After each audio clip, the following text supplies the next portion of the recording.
Today, why Socrates thinks politics is absolutely deadly to philosophers, and why some of the people on Socrates' jury thought that he was deadly to democracy. This is Good in Theory. I'm Cliff Mark.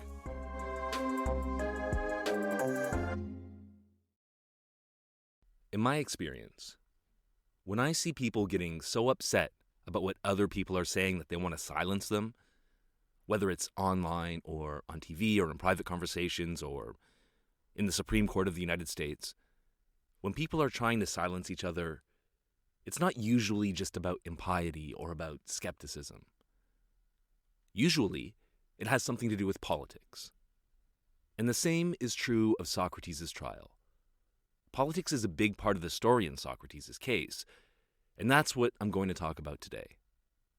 I want to tell two sides to this story. We'll start with Socrates, who says he's just an innocent philosopher who's being unfairly swept up in a bunch of political drama that he never wanted any part of.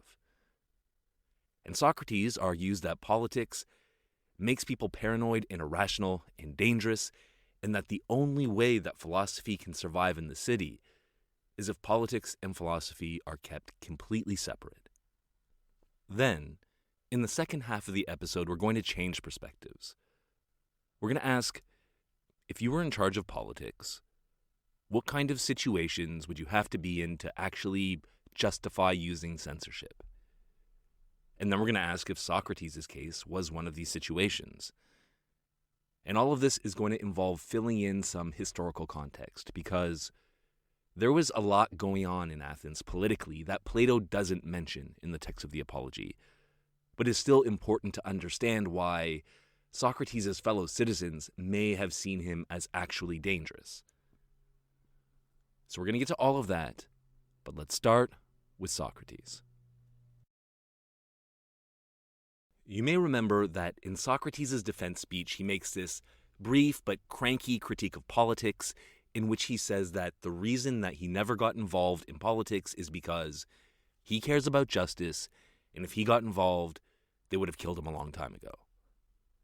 And he cites two personal examples of him getting into trouble with politics to support the claim that the entire political world is so messed up that anyone who cares about justice has to stay far away from it.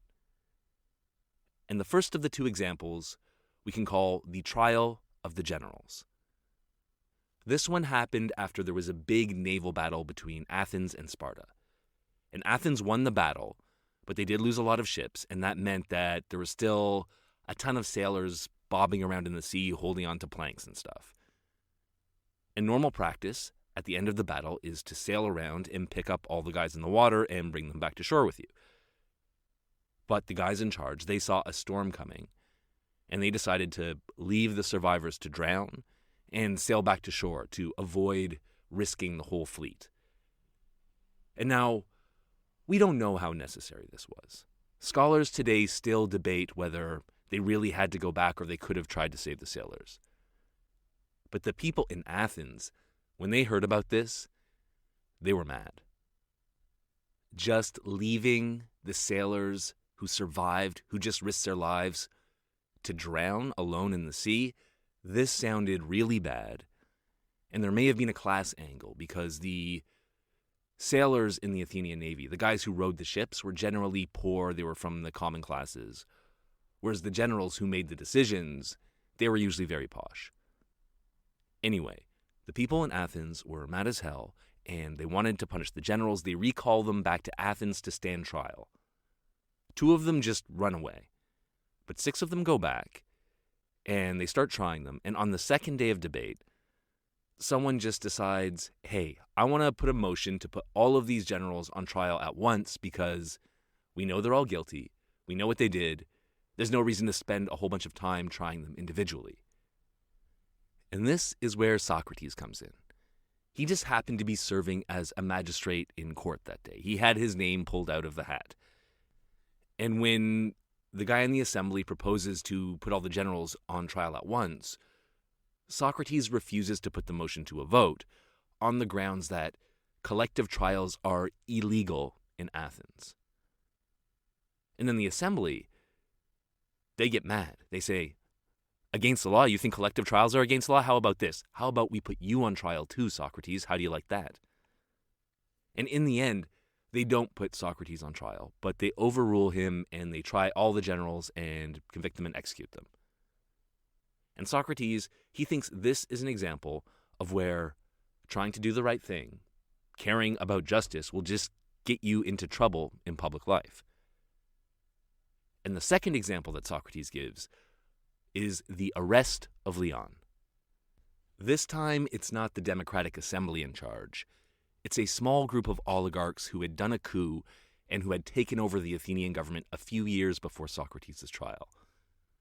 I'm going to talk about them a lot later, but for now, you just need to know they were a bunch of jerks and they were getting people involved in arresting a bunch of citizens to purge them or to expropriate their property or to do all sorts of nasty stuff. And one day, they call Socrates. They call Socrates and 4 other guys, and they tell them to go arrest a man named Leon from the town of Salamis so they can kill him and take his property. But Socrates, he's Mr. Justice. He wants to do the right thing. He thinks this is kind of wrong, so he just stays home and he lets the other guys go arrest Leon. So he disobeys what he takes to be an unjust order. And he doesn't actually get into trouble for it, but he uses it as an example and says, you all know I would have gotten in trouble for it if the government of the oligarchs hadn't fallen before they could come after me. And so these 2 examples are meant to illustrate how politics works and why it's so dangerous for philosophers. And I think that Socrates, when he puts these examples in his defense speech, he's not just making a random rant against politics. He's also hinting that maybe the same dynamic that got him into trouble in those 2 examples is also at work in the trial. So what, according to Socrates, makes politics so bad? The first thing I want to say is something I've mentioned before, but I think bears repeating. And that is that this is a critique of everyone. Today, it's different, because today when people criticize politics, they might be criticizing a kind of separate world that just happens in the capital that's full of crooks and grifters and psychopaths. Like, you might think that Washington, D.C. is a swamp, but that the American people as a whole is still good. The critique is made from outside, looking at a different world of politics. And you might have a theory for why politicians are different. Maybe only psychopaths are attracted to it in the first place, or maybe there's something about the process of winning that winnows out all the decent people or corrupts people. But whether or not it's true today that politicians are a breed apart from the rest of us, it's definitely not true in Athens. Because Athens was a direct democracy. It was just the common people, the regular citizens, were the politicians. They were the ones in the assembly making the decisions. So when Socrates criticizes politics, he's not criticizing a separate elite. His argument is about how regular people get when they have politics on the brain. And I think what he's saying is that when people are doing politics, they're in a whole different mindset than when they're doing something else, like when they're doing philosophy, for example. So if you're in a philosophical mindset and a question arises about what to do in a given situation, you have a 2-step process. Step 1, you start trying to figure out what's the right thing to do.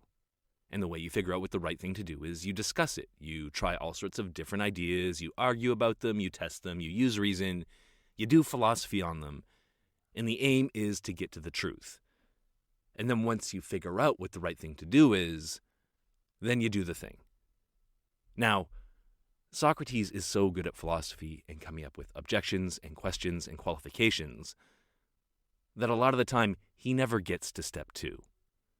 That's just a philosopher problem. But sometimes it's obvious.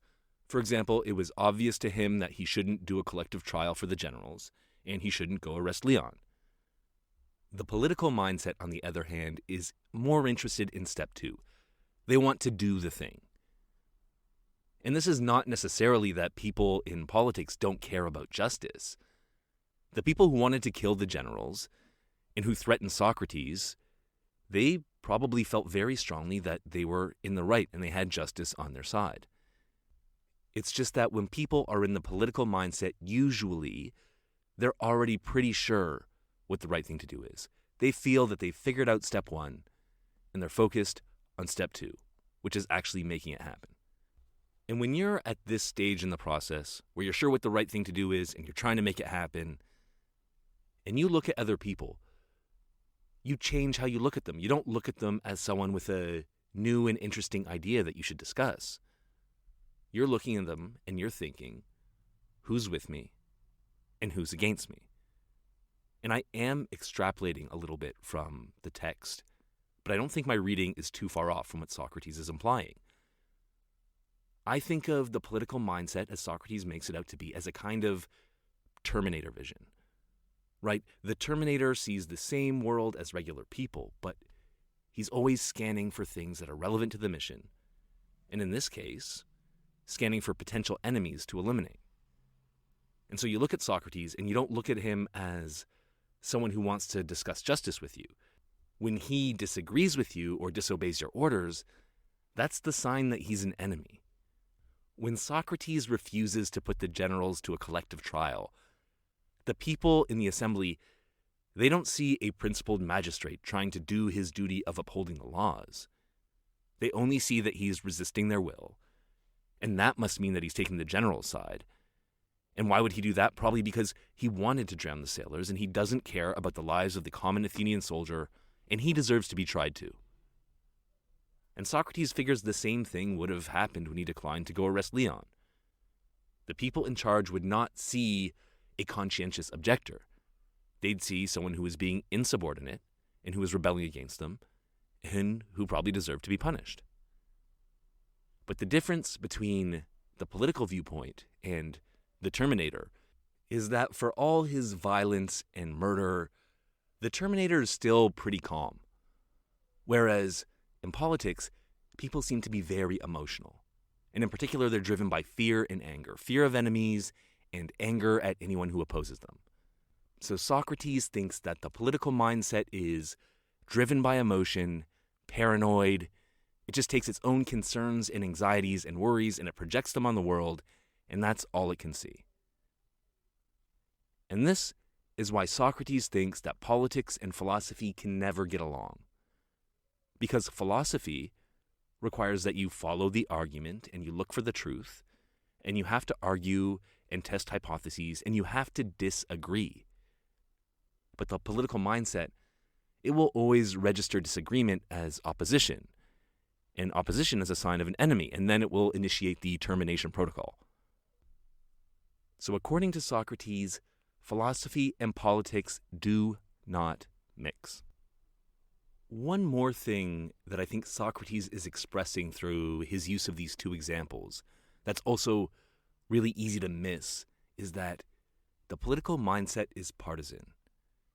Socrates, he makes a point of saying, when he gives those two examples, that one, the trial of the generals, happened when the Democrats were in charge, and the other, the arrest of Leon, happened when the oligarchs were in charge.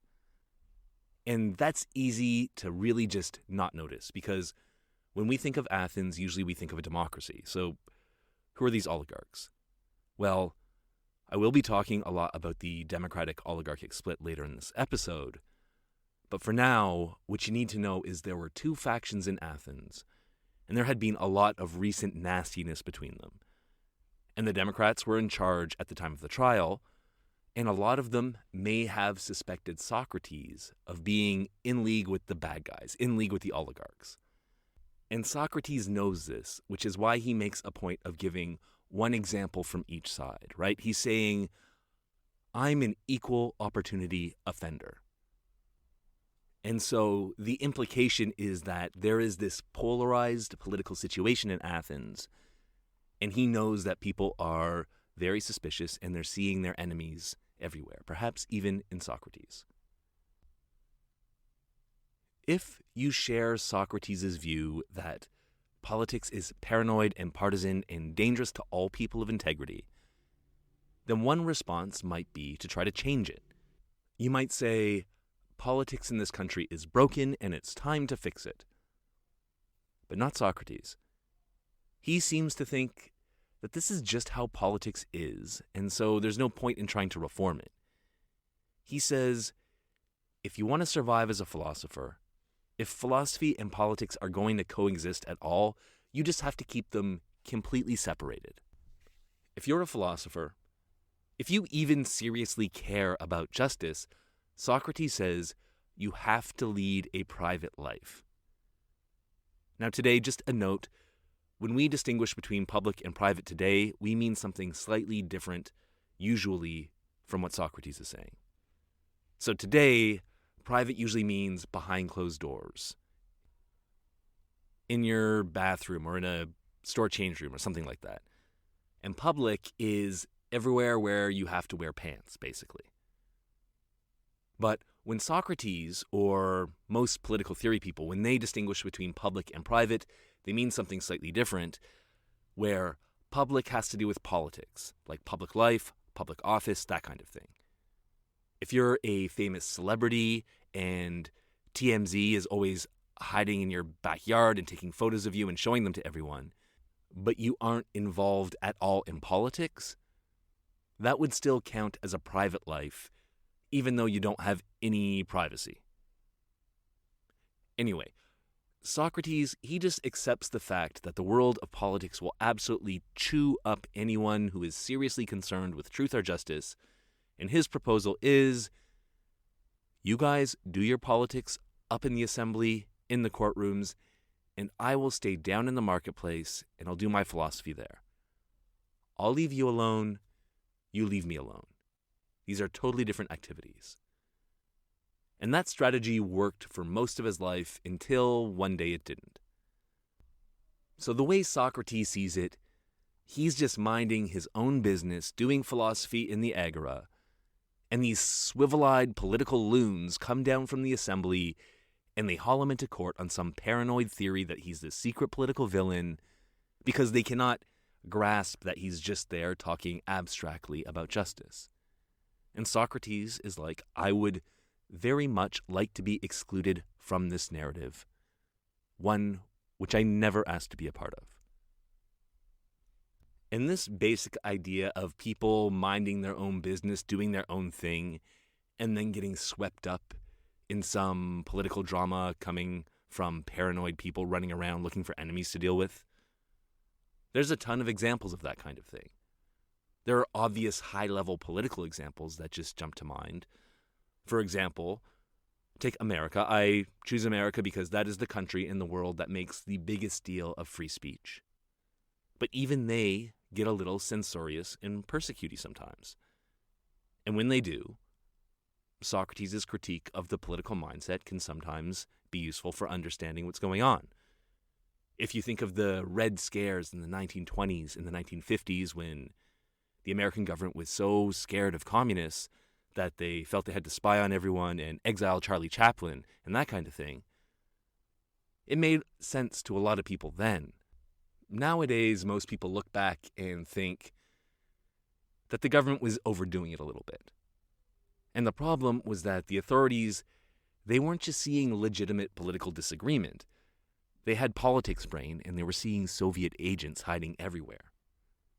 And of course, there's plenty of examples the other way around, where communist governments get paranoid and start persecuting dissidents in their own countries. And if you're into First Amendment stuff, you'll know that a lot of times when the American Supreme Court is more friendly to censorship and more willing to restrain free speech, oftentimes it's in the context of some war or other, when they've got enemies on the brain. So there are definitely examples of governments going overboard with the political mindset. But it's not just governments. Socrates is talking about how everyday people get when they've got politics on the mind. And I think you see the same dynamic today. So you hear this a lot from comedians, for example, when they complain about political correctness and how you can't joke about anything anymore without someone taking it the wrong way.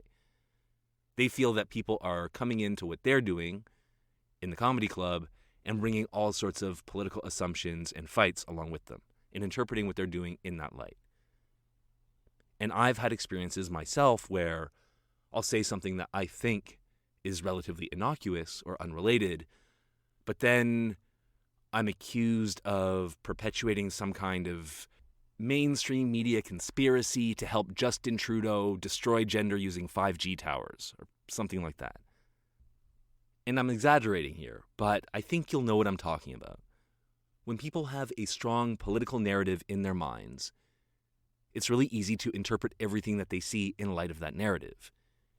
And there is almost nothing I can think of that is too trivial for at least some subset of people to get politically upset about it, and then to start using that thing as a marker for who's with them and who is an evil villain who must be stopped. So I've seen people get angrily political about Christmas songs, haircuts, chicken sandwiches, the breasts on their video game being too large, and the breasts on their video game being too small. Literally anything. And if this all sounds crazy to you and you don't know what I'm talking about, you lead a blessed life, and I would recommend that you stay away from the internet. But if you're curious, go on Twitter, start reading comment threads, and you will find that there is no subject so trivial or apolitical on earth that there are not people calling each other Nazis over it. And if you're there to have a political debate and to explore the political dimensions of everything, or if you want to publicize your cause and it's important, that's great. Lots of discussion. That's what comment threads are for.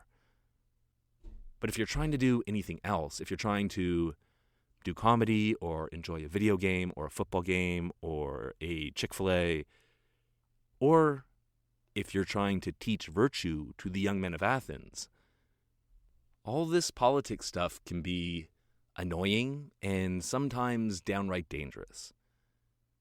And this is Socrates' basic critique of politics. It's a critique of an outsider.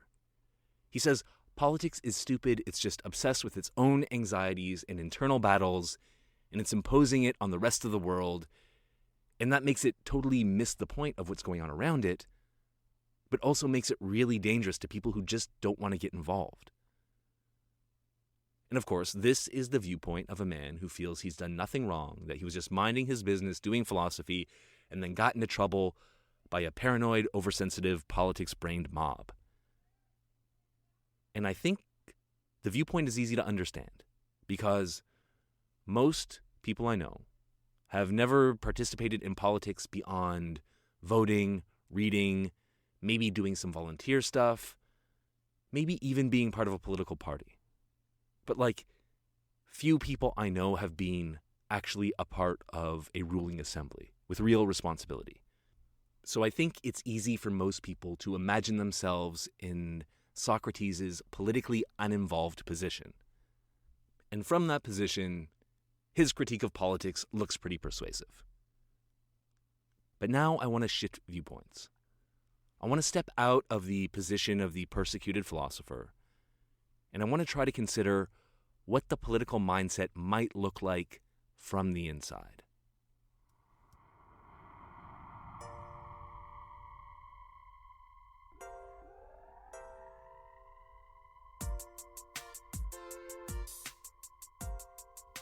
Hi. This is a long episode today, so if you wanted to press pause and finish later, now would be a good time because it's a natural break in the episode. Also, this episode is brought to you by Patreon sponsors Keisha and Brittany. Thank you for your support, it means a lot to us. And since we're here, I'd like to remind you to share the pod with anyone you know who is interested in philosophy or politics or Plato or podcasts. And if you have any questions or just want to reach out, we're on Twitter and Instagram and Facebook at goodintheorypod, or you can email us at goodintheorypod@gmail.com. And all of the links are on our website, which you could probably guess is goodintheorypod.com. Now, let's get back to political mindsets, censorship, and why some people actually thought that Socrates was a danger to Athenian democracy.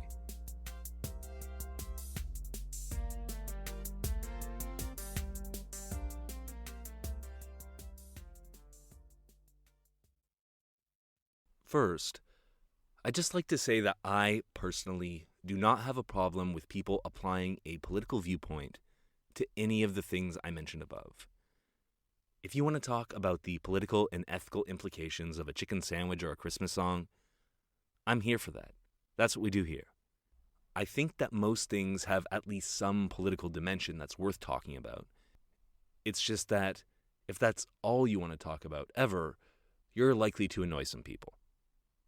In any case, I don't want to start with the small stuff. I want to take a step back from Socrates' philosophical viewpoint and ask the pretty big question of, if you are in charge of politics, what's your job? Say you're the queen, you're the prime minister, you are a concerned and active citizen. What are you trying to accomplish? Obviously, this is a big and abstract question, and I can't answer it in its entirety. But I think that one of your basic duties, if you're in charge of politics, is security. You want to keep the city safe from disasters, from external enemies, and from internal threats. Your job is not really to discover the abstract truth about justice, which can be defended against the most rigorous philosophical critiques. That's philosophy's job. That's what Socrates is doing. As a politician, your job is, at a minimum, to stop the people in the body politic from killing each other en masse. It's about keeping the people safe.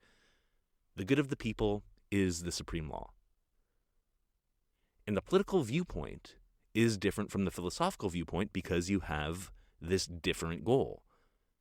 And in the course of pursuing your people-protecting duties, you may sometimes find it necessary to use censorship, which is a tool that is rarely useful in philosophy.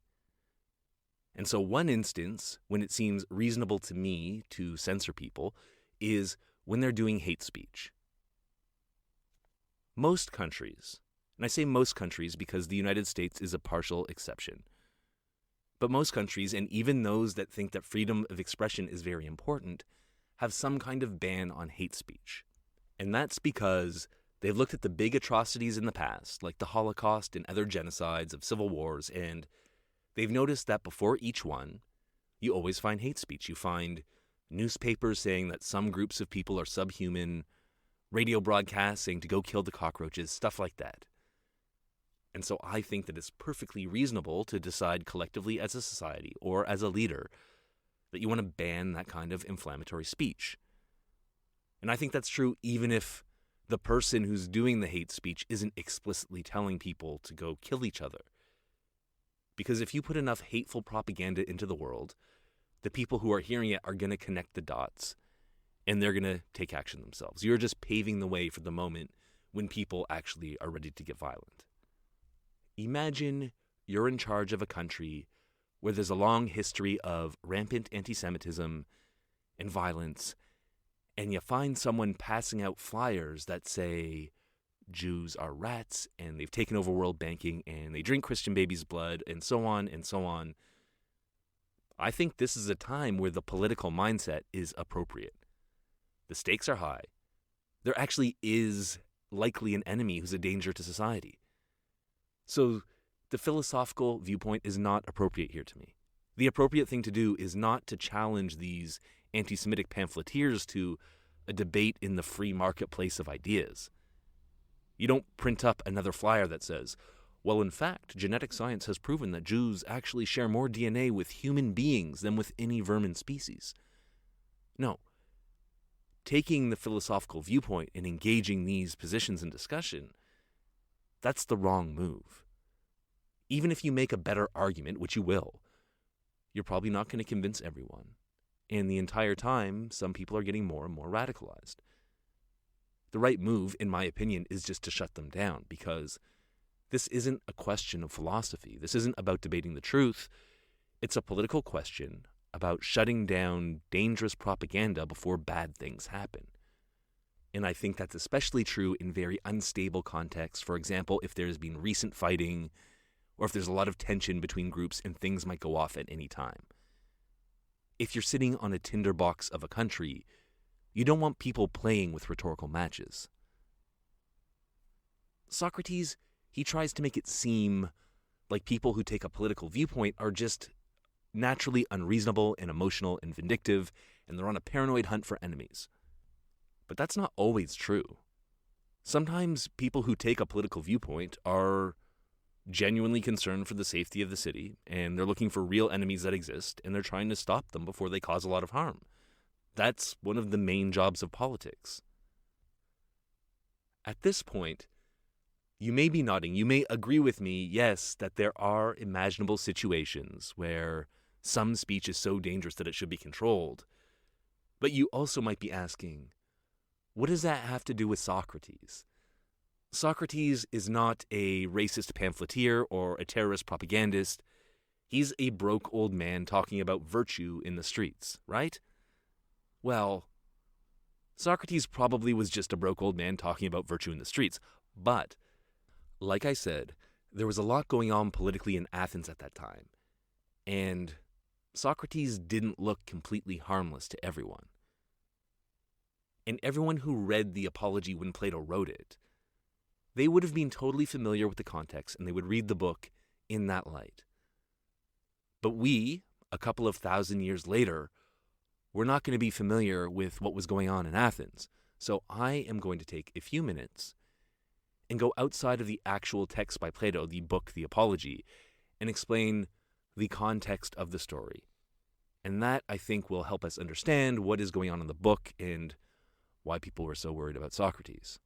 So, earlier, I mentioned how Socrates purposely gave an example of him running afoul of both the democratic government in Athens and the oligarchic government, to try to prove that he was offensive to both sides, that he wasn't on any one of those sides. So let's talk about the democratic and oligarchic factions in Athens. Athens was a democracy. That's how we know it. It was kind of the democracy, the most democratic democracy that ever democrated. But it wasn't always so. Athens had an oligarchic past, and during the democratic period, there was always an oligarchic faction who opposed democratic reform. Here is kind of a simplified timeline. About 40 years before Socrates was born, Athens became a democracy. It wasn't very, very democratic, but that's when it first became what you could call a democracy. And gradually, it became more and more democratic. When Socrates was born, and he was growing up, the basic story of Athens is that it was getting more and more powerful, it was getting rich, it was building an empire, it was having a civilizational golden age, it was just killing it in the game. And the whole time, the city was also getting more and more democratic, meaning that politics was more and more inclusive. Whereas before, it was just rich people who could participate, the property qualification for natural-born Athenian males to participate went down and down.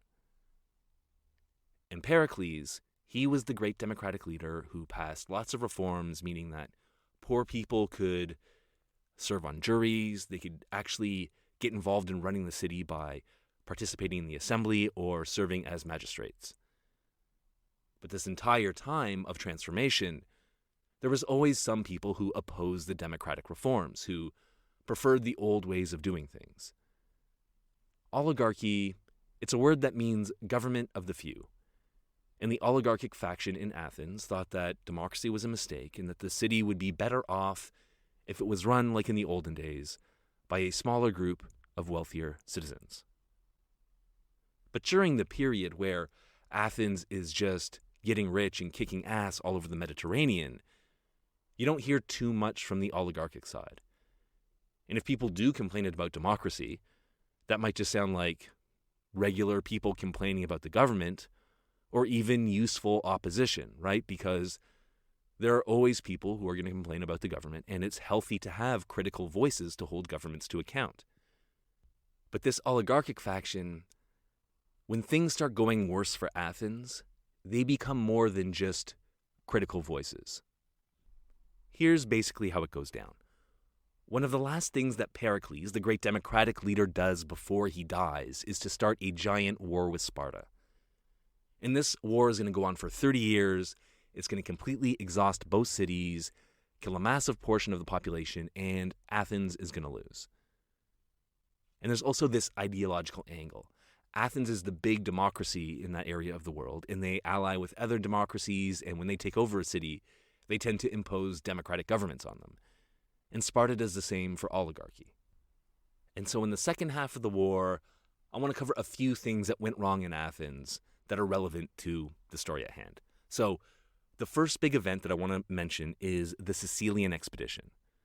The Sicilian expedition is this huge mission to Sicily to help out some allies, and it turns out to be a complete fiasco, a catastrophe. Athens loses a bunch of their army and navy, and a lot of people in the city, they thought that this defeat might lose them the war. They eventually rally and they go on to fight for over a decade, but people saw it as a major turning point. And after that big defeat, people in Athens were upset, and especially the oligarchic faction. They started thinking, look, these Democrats are going to get the whole city killed. We need to take over. They stage a coup. They overthrow democracy, and they install an oligarchy called the 400. This was 12 years before Socrates' trial. Now, the 400, this regime was unstable from the beginning. It doesn't last very long. But the fact that there was a coup probably changes the mood in Athens, because before the coup, when you see people who criticize democracy and praise the old ways of oligarchy, you might just see them as complainers or as reasonable opposition.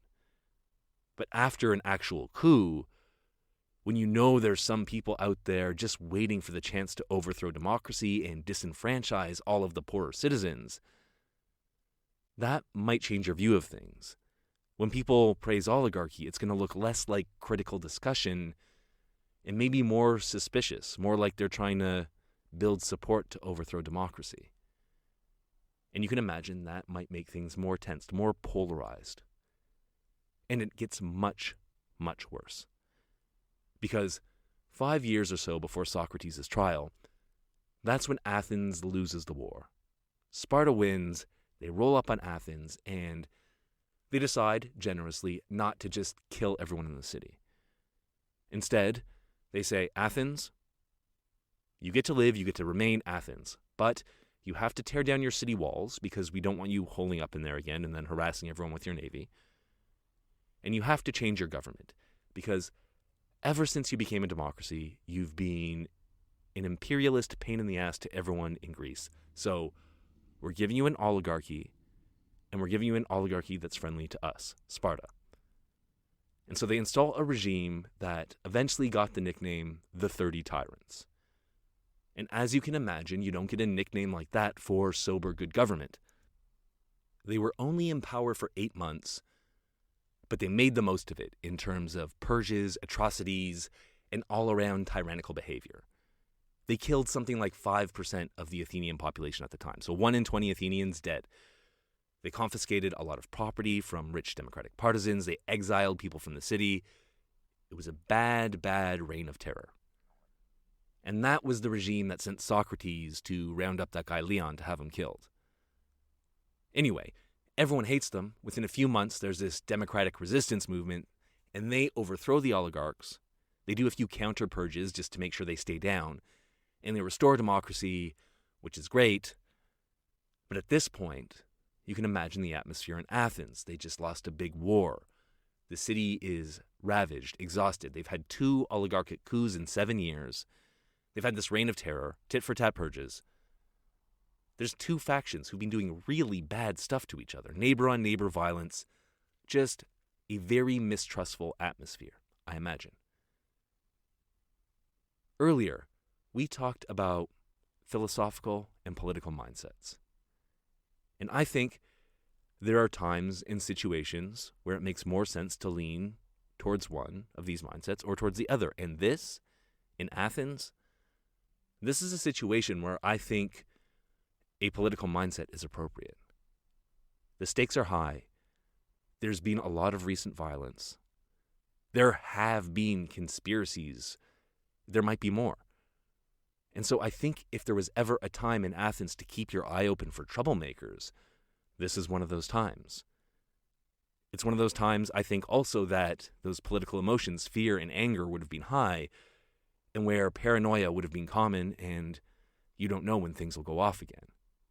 And I think the people in Athens recognize this, because their next move was to have an amnesty. They knew that people would be really tempted to settle political scores over the stuff that happened under the 30, and they knew that if people started settling scores, then the other people would get worried, they wouldn't know who's next, and that would motivate them to form more conspiracies. So to end the cycle of conflict, they made a law, they made an amnesty that basically said, we all did some shit last year, but we are going to let sleeping dogs lie. And this is the context for Socrates' trial. A huge 30-year-long war that Athens lost, a city laid low, a civil conflict between oligarchic and democratic factions, including 2 coups, and a tense amnesty to try to keep a lid on things. And a few years later, Socrates winds up in court. And a lot of people, and by people I mean scholars of classics, stuff like that, a lot of people think that his trial was low-key about politics. That the reason that Socrates was executed is because a lot of people thought that, in a nutshell, he was an oligarchic agent who was radicalizing the youth. Of course, no one could actually say that at the trial because the amnesty meant that that kind of accusation was off limits. So a lot of people figure that the whole impiety thing was just a cover for these political animosities. And they couldn't say it, but to illustrate how Socrates' political enemies might have argued for his persecution, we've brought back Zachary Amsleg, this time playing Fudgicles, the political enemy of Socrates.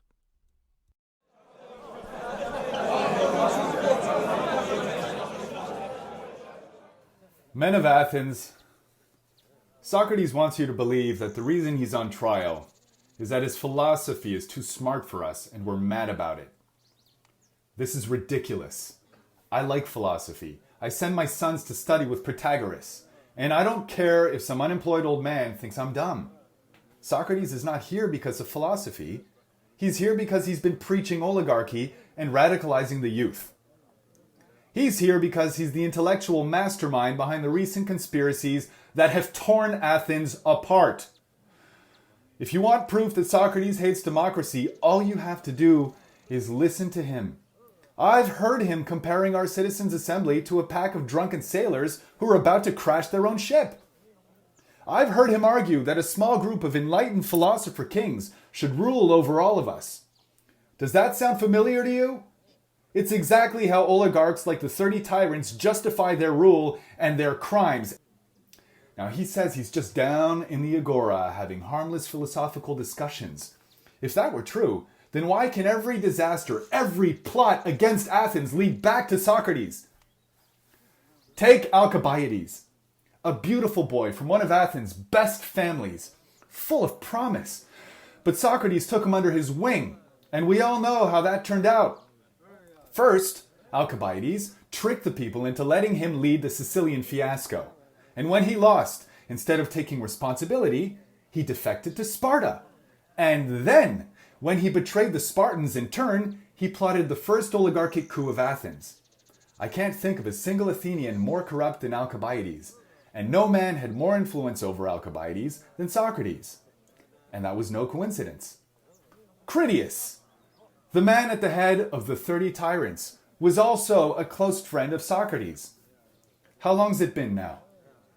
5 years? Every single one of you knows someone who died under that regime.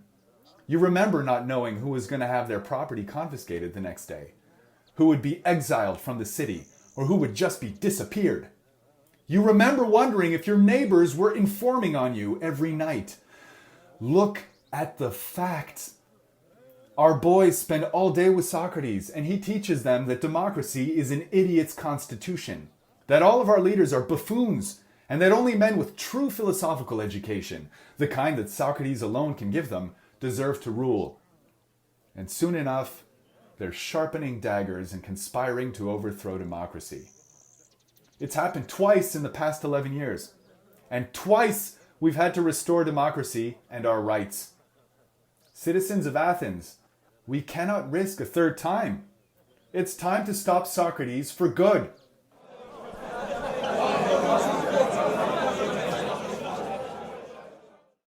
And that is how someone might make a political argument against Socrates. Of course, because of the amnesty, nobody could have actually used that in court. But I think that's the kind of argument that could have been on a lot of jurors' minds. And I don't know how convincing you found it, but the reason I made it up and the reason I spent all this time filling in the context about the history of Athens, it wasn't to try to prove to you that Socrates was a secret agent of oligarchy. It was to try to illustrate what the political mindset looks like from the inside, and why even a person who isn't crazy might see Socrates in a bad light. So I want to conclude today's episode by coming back to that distinction I made between philosophical and political mindsets. If you wanted to approach this issue of Socrates' political role with a philosophical mindset, you'd have to ask, what is the right thing to do here? What is the true answer? First, you'd have to ask if Socrates' arguments really do promote oligarchy, or if maybe there's another interpretation for what he's been saying. Then you have to ask whether his arguments are even wrong, because maybe he's right that oligarchy is a better form of government than democracy. And it's just that that was a bad example of oligarchy. And then you have to ask if it's really fair to hold Socrates responsible for what some of his associates did. In other words, you'd have to go through all the step one stuff of figuring out what the right thing to do is, and that can take a long time. It can be pretty ambiguous. That's life in the philosophical mindset. But if you're on Socrates' jury, acting as a responsible Athenian citizen, you're probably in a political mindset. You're concerned with practical consequences. Your job is to ensure the safety of the city. You know there's an oligarchic threat, and you don't care about philosophically proving that democracy is better than oligarchy. You just want to prevent another conspiracy and coup and round of civil violence. And you're looking for people who might start trouble. And as an Athenian citizen, you'd be irresponsible if you weren't on the alert for that kind of thing. And honestly, I wouldn't blame you if you were feeling a bit afraid and angry. And you look at Socrates, and what do you see? Once again, I made that speech up, but all the historical facts in it are true. Socrates was tight with a lot of the major players in the recent troubles. He's known for going around saying oligarchic talking points. All the anti-democratic stuff that I put in that speech, I got that from things that Socrates says in the Republic. And yeah, Socrates says he's just doing philosophical critique, but maybe he's radicalizing people and just disguising it as philosophical critique. It's not like if he really was running oligarchic conspiracies, he was going to come out and say it. If you're on Socrates' jury, you have to go by circumstantial evidence. And a lot of scholars think that the circumstantial evidence against Socrates was enough to convince a lot of Athenians. And there are even ancient sources that say outright that the reason that Athens killed Socrates is because he corrupted Critias and Alcibiades. So it looks like a lot of Athenians did think that Socrates was an enemy of the state. But I'm not telling you that he was. They were wrong. Socrates really probably was just a philosopher trying to mind his own business. And that is the probably unsatisfying conclusion to this episode. On the one hand, I think that the political mindset in many situations is valid. I think it's important to be focused on practical consequences like preventing civil wars. And I think that it's natural when you're in that situation to be looking for enemies. And sometimes you're going to be right. You're going to find enemies. You're going to stop a dangerous agitator or a propagandist. But Socrates' critique is also right. Even people with good intentions can get caught up in the whole political thing and wind up going after an innocent person, like Athens did with Socrates. And Socrates seems to think this happens all the time. And maybe you could extrapolate the same thing to the cases of the political mindset in the modern world that we talked about, like maybe Charlie Chaplin wasn't a communist agitator. So is that our choice? Do we either have to give up looking for enemies and protecting the city, or just accept that we are going to be persecuting innocents sometimes? Well, maybe there's some kind of middle ground. Maybe there's a way to complain about Socrates' pro-oligarchic speech, and even to justify asking him to stop, without inventing some kind of fever-brain conspiracy with him at the center of it. And that is what I'm going to talk about next episode. I'm going to give the most reasonable argument I can in favor of executing Socrates, and I'm going to explain why you'll never hear that kind of argument in the real world.